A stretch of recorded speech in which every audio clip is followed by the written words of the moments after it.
My dear students, this video is going to be on the special constitutional provision.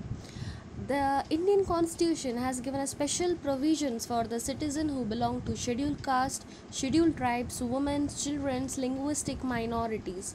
And why the special provisions are given? Because earlier in India it was really difficult for backward class citizens to survive in the nation because there was lots of discrimination happening because of the upper class people, and they were not allowed to come up in their life, whether it might be in their professional or in their educational life. So that is why the constituent assembly members decided to come up with this special provision so that they can encourage all the citizens who belong to these categories to come up in their life and so that they can have a good economic condition and live their life peacefully in the nation. So let us understand what are those special provisions now. So first, the special provisions for scheduled caste and scheduled tribes have been mentioned, which says that Article 14, which is meant for equality law and equal protection of law for all the people. So this law, as we all know, it says every individual is equal in the nation and every law is equal for everyone. Then Article 15 says there should not be any sort of discrimination with respect to religion, race, etc. Then is Article 16, which says equality of opportunity, that is every citizen has to be given equal opportunity in the workplace, and they have to be given an opportunity so that they can start up their own business and organization. Then is Article 19, which says freedom to move and settle anywhere in India.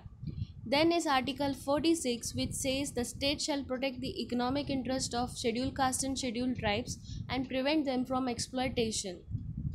Then is Article 164, which says there shall be a tribal welfare minister in states like Bihar, Orissa and Madhya Pradesh. Then is Article 275 says that grants to be provided for the welfare of scheduled caste and scheduled tribes. So these are the article which comes under the special provisions for scheduled caste and scheduled tribes. Now next is special provisions for linguistic minorities. Now who are these linguistic minorities? Who are the citizens who come under the linguistic minorities? As we all know, a linguistic minority is a class of people whose mother tongue is different from the majority in the state or part of the state. And in order to safeguard the interest of linguistic minorities, these provisions have been provided by our Indian Constitution. So first is Article 347, which says a language can be declared official if only the substantial number of people are speaking that particular language. So then only it will be declared as an official language. That is according to Article 347. Then is Article 350, which says every person shall be entitled to submit a representation of any grievance to any government officer or authority in any of the languages that is being used in the union or the state. That is, they can submit the letter in the language which they are actually using in the state. Then is Article 350A, which says state should provide facilities for medium of instructions in mother tongue. That is, the children belonging to linguistic minority group should be provided with a facility where the instruction at the initial stage is given in the mother tongue, so that it will be more easy for them to understand. Then is Article 350B, which says special officer to be appointed for linguistic minorities. Then is constitutional provisions for women's. Earlier, women's also used to face lots of problems and the gender discrimination, so that is why they came up with again a special provision especially for women's. So here again the Article 14 is mentioned as it speaks about the equality of law. Then is Article 15 again, that is no gender discrimination. Article 15 speaks about no discrimination, whether it might be about the race, caste, religion, etc. Since we are talking about the provisions for women, here the discrimination is about the gender discrimination. So there should not be any sort of gender discrimination.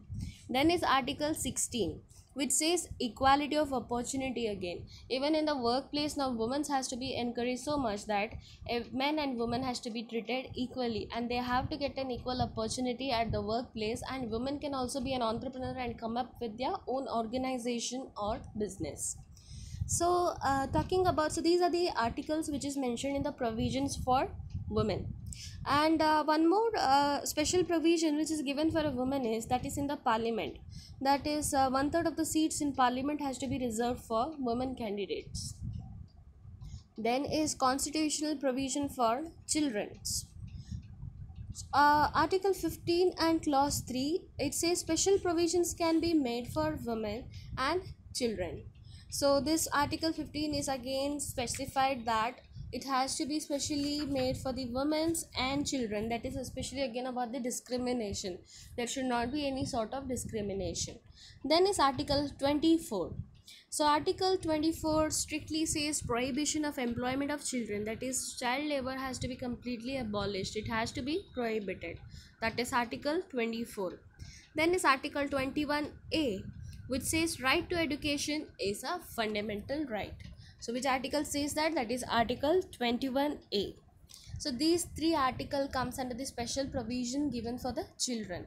Then is constitutional provision for backward classes.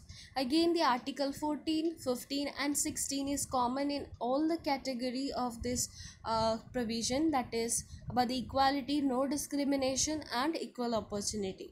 It is given for SC and ST, linguistic minorities is excluded, and it is again mentioned in the women and children's. Then is article 340, which says appointment of commissioner to investigate condition of backward classes. That is a special commissioner has to be appointed so that he can actually analyze and take care after all the activities which is related to this provision given to the backward class people. So these are the special provisions given by our Indian constitution, and I hope you all are clear with each points. Thank you.